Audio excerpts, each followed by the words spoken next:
কিশোরগঞ্জের ঐতিহাসিক পাগলা মসজিদের তহবিলে মানুষের দানের 90,64,00,000 টাকা জমা আছে জানিয়ে ধর্ম উপদেষ্টা ডক্টর আফমা খালিদ হোসেন বলেছেন, মানুষের দানের টাকায় আধুনিক তুরস্কের ফসফরাস প্রণালীর পাশে অবস্থিত মসজিদগুলোর আদলে দৃষ্টিনন্দন মাল্টিপারপাস একটা ইসলামিক কমপ্লেক্স গড়ে তোলা হবে।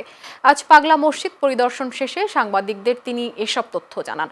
ধর্ম উপদেষ্টা আরও বলেন, অর্থ প্রশাসনের আওতায় এবং জেলা প্রশাসনের তদারকিতে এখানে 10 তলা বিশিষ্ট একটি মাল্টিপারপাস ভবন কমপ্লেক্স নির্মাণ করা হবে। পাগলা মসজিদের বর্তমান আয়তন 5.5 একর। আরও কিছু জায়গা কেনা হবে। ইতিমধ্যে কমপ্লেক্সের জন্য প্রকৌশল বিশ্ববিদ্যালয়ের এক্সপার্ট দিয়ে পরীক্ষা করে একটি প্রতিষ্ঠানের নকশা অনুমোদন দেওয়া হয়েছে। অতি সত্বর কার্যাদেশ দেওয়া হবে। আধুনিক তুরস্কে বসফরাস প্রণালীর পাশে যে মসজিদগুলো আছে, দৃষ্টিনন্দন মাল্টিপারপাস, ওইটার আদলে পাগলা মসজিদ কেন্দ্রিক একটা ইসলামিক কমপ্লেক্স গড়ে তোলা হবে।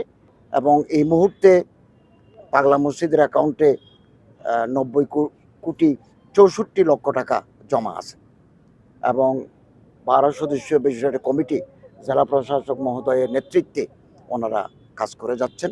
অত্যন্ত স্বচ্ছতা, দক্ষতার সাথে এই কাজ তারা আঞ্জাম দিচ্ছেন।